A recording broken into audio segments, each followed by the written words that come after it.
Hello friends, welcome to my YouTube channel. सरकारी नौकरी के सभी फॉर्म की जानकारी के लिए मेरे चैनल को सब्सक्राइब करें। सभी जो प्राइवेट जॉब हैं उनकी पूरी फॉर्म भरने की जो प्रक्रिया होती है उसकी जानकारी भी मैं आपको इस चैनल पे दूंगा। सभी सरकारी नौकरी की फॉर्म की पूरी प्रक्रिया, जैसे कि हम कैसे फॉर्म भरते हैं, कैसे उनमें पेमेंट करते हैं उसकी, और कैसे इसके रोल नंबर आते हैं और कब इसके रोल नंबर आएंगे, उनकी जानकारी। जैसे कहीं किसी का रिजल्ट भी आएगा तो उसकी भी जानकारी मैं इस चैनल पे आप लोगों को दूंगा। तो आप लोग ऐसी जानकारी चाहते हो तो मेरे चैनल को सब्सक्राइब करें। तो चलिए आज देखते हैं मैं आपके लिए कौन सी जॉब लेके आया हूँ।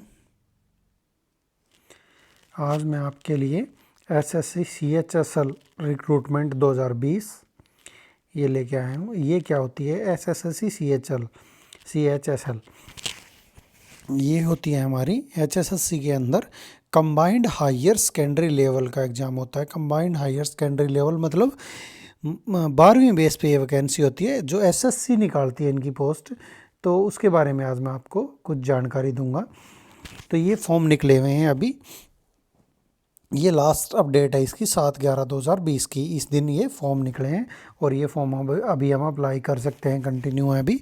LDC इसमें फॉर्म है 10+2 level 2020 for the recruitment of lower division clerk, junior secretariat assistant, postal assistant,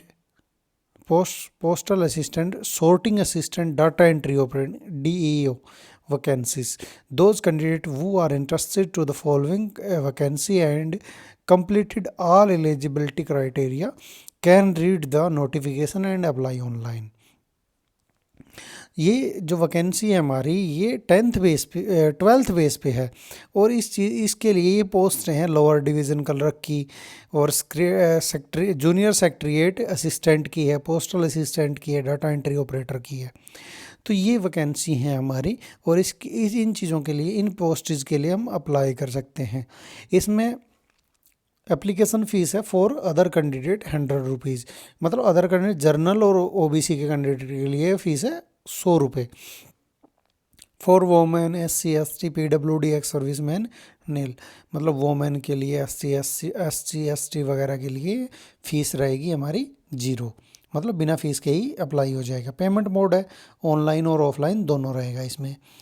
important date, starting date है अप्लाई करने की वो 6/11/2020 से ये स्टार्ट हो चुके हैं, मतलब कल से स्टार्ट हो चुके हैं। Last date to apply online 15/12/2020, मतलब आप 12वें महीने की 15 तारीख तक इसको अप्लाई कंटिन्यू कर सकते हो और पेमेंट 2 दिन बाद तक पेमेंट कर सकते हो, 17 तक।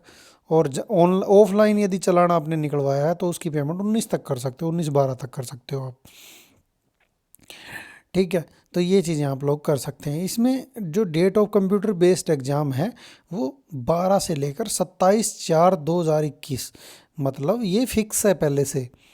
इनका जो एग्ज़ाम होगा 27/4/2020 तक होगा, 12 से लेकर, ठीक है। और इस पे जो इसका सेकंड, इसमें 2 एग्ज़ाम होंगे आप लोगों के। एक एग्ज़ाम तो होगा टायर 1 और दूसरा टायर 2 डिस्क्रिप्टिव टाइप, मतलब एक तो होता है ऑप्शन टाइप और दूसरा होता है डिस्क्रिप्टिव टाइप, जैसे में लिखना पड़ता है आप लोगों को। तो ये दूसरा एग्जाम में लिखना पड़ेगा आप लोगों को। अब इसमें एज देख लें, एज लिमिट 1/1/2021 के अकॉर्डिंग एज मिनिमम 18 साल होना चाहिए और मैक्सिमम 27 साल, ये लोग अप्लाई कर सकते हैं। Candidate must have pass 12th class equivalent exam for recognised university, कम से कम 12वीं पास होना चाहिए या 12वीं के लेवल का कुछ किया होना चाहिए, जैसे डिप्लोमा वगैरह होते हैं 12वीं के लेवल का होना चाहिए। 12वीं क्लास नहीं है आपकी तो। इसके बाद post name LDC, postal assistant, data entry operator, इसमें वैकेंसी नहीं दिखाई गई है कितनी वैकेंसी हैं, ठीक है। तो इसके बाद ये नीचे आप आएंगे नोटिस फॉर फोटोग्राफ कैसी होनी चाहिए ये भी देख लेते हैं एक बार हम, कि फ़ोटोग्राफ कैसा होना चाहिए, इसमें क्या कंडीशन दे रखी है फ़ोटोग्राफ के लिए। ये देखो, इस पर क्लिक किया था उसके बाद ऐसा कुछ खुला है। इसके अंदर हमें इसने क्या दे रखा है ये देखते हैं। इसमें फ़ोटो के लिए इन्होंने कंडीशन दे रखी है कि फ़ोटो 20 KB से लेकर 50 KB के तक होना चाहिए, जैसे ऑनलाइन अप्लाई करेंगे तो, ठीक है, और कलर्ड पासपोर्ट साइज़ फ़ोटो को स्कैन किया होना चाहिए। तो ये फ़ोटो के लिए कंडीशन है कि फ़ोटो हमारा कैसा होना चाहिए। तो इसके बाद वापस चलते हैं उसी पेज पे हम, और इसमें देखिए अप्लाई ऑनलाइन के सामने क्या है, रजिस्ट्रेशन एंड लॉगिन। तो पहले हम यदि फॉर्म अप्लाई करेंगे तो पहले हमें करना पड़ेगा रजिस्ट्रेशन, उसके बाद जो रजिस्ट्रेशन में नंबर मिलेगा उसमें लॉगिन कर सकते हैं हम। जैसे मैंने रजिस्ट्रेशन पे क्लिक किया है तो रजिस्ट्रेशन के लिए कुछ ऐसा पेज खुलेगा मेरा। तो इसमें हमें ये डिटेल देनी पड़ेगी। सबसे पहले आधार कार्ड होना चाहिए आपके पास, फिर आधार कार्ड वेरीफाई आधार कार्ड नंबर फिर दोबारा से डालना है वही चीज़। आईडी टाइप, आईडी आधार कार्ड है तो आईडी इसको सेलेक्ट करना है। जैसे ये देखो, ये pan card, passport, voter ID, इसमें से क्या है आपके पास वो चीज़ होनी चाहिए। इसके बाद आईडी नंबर, वो जैसे आपने वोटर आईडी दिया है तो उसका नंबर क्या है, नेम, ये चीज़ें सारी डालनी पड़ेगी आपको। ऐसे हम रजिस्ट्रेशन कर सकते हैं इस पेज से। यहाँ से रजिस्ट्रेशन करने के बाद आप इस पर सबमिट कर दोगे तो आपके पास एक मोबाइल नंबर पे मैसेज आएगा जिसमें रजिस्ट्रेशन नंबर और एक पासवर्ड दिया होगा। फिर हम लॉगिन कर सकते हैं उस चीज़ को, ठीक है। तो लॉगिन करके अपनी सारी क्वालिफ़िकेशन वगैरह डाल देंगे और अपना सेंटर सेलेक्ट कर लेंगे और आपका फार्म फिल हो जाएगा। ज़्यादा मुश्किल नहीं है, और सिग्नेचर और फ़ोटो आपको अपलोड करना पड़ेगा इसके लिए, ठीक है। इसके बाद में आपको क्या करना है, सिलेबस क्या आएगा, एग्ज़ाम पैटर्न क्या होगा, सिलेक्शन प्रोसेस क्या होगा।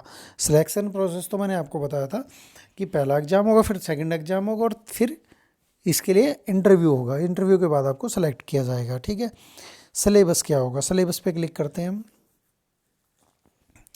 सिलेबस क्या होगा इसमें, ये पहले एग्ज़ाम के लिए जर्नल इंटेलिजेंस, ठीक है। यदि पहला एग्ज़ाम आप देते हो, सबसे पहले आपको फॉर्म भरने के बाद पहला एग्ज़ाम होगा जो कि आपका, मैंने आपको बताया था कि अप्रैल में होगा। तो पहला एग्ज़ाम जब होता है आपका तो इसमें जर्नल इंटेलिजेंस GI आएगा सबसे पहले, इंग्लिश, ठीक है। Quantitative aptitude, number system, fundamental, ये इसके पार्ट हैं, ठीक है। मेंसुरेशन, ये सारी चीज़ें, जर्नल अवेयरनेस, ये 4 चीज़ें आपकी रहेंगी। इसके अंदर ही ये 4 चीज़ें रहेंगी, इन्हीं के ऊपर आपसे पेपर लिया जाएगा। इसके बाद आप लोगों को, यदि आपका इसमें क्वालिफाई होता है तो सेकंड एग्ज़ाम के लिए इनवाइट किया जाएगा। तो इसमें नोटिफिकेशन भी डाउनलोड कर लेते हैं हम। नोटिफिकेशन में देखते हैं हमें क्या, नोटिफिकेशन में फुल आपको दिया होगा उसके बारे में। तो आइए देखते हैं नोटिफिकेशन क्या है इसमें। लोअर डिवीज़न कलर क्या है, इसमें सैलरी वगैरह, पे स्केल क्या रहेगा, 19,900 लेके 63,200 तक पे स्केल रहेगा लेवल 2 के लिए आपका।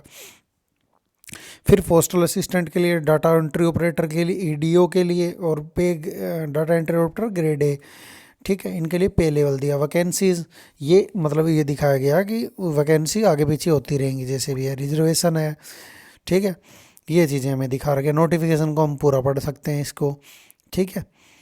तो OBC के लिए मतलब एज रिलैक्सेशन कितनी है, 3 साल की। OBC के लिए, SC ST के लिए 5 साल की है, PWD के लिए 10 साल की है, PWD OBC के लिए 13 साल की है, SC ST के लिए 15 साल की है, PWD के लिए रिजर्वेशन, ठीक है। जैसे किसी की एज मतलब मैक्सिमम हो रही है, मैक्सिमम से ऊपर जा रही है, तो यदि वो OBC PWD इनकी कैटेगरी में होता है तो वो फार्म अप्लाई कर सकता है। तो उम्मीद करता हूँ आप लोगों को ये जो जानकारी है ये अच्छी लगी होगी। मैं कोशिश करता हूँ कि आपको अच्छी से अच्छी वीडियो प्रोवाइड करा सकूँ।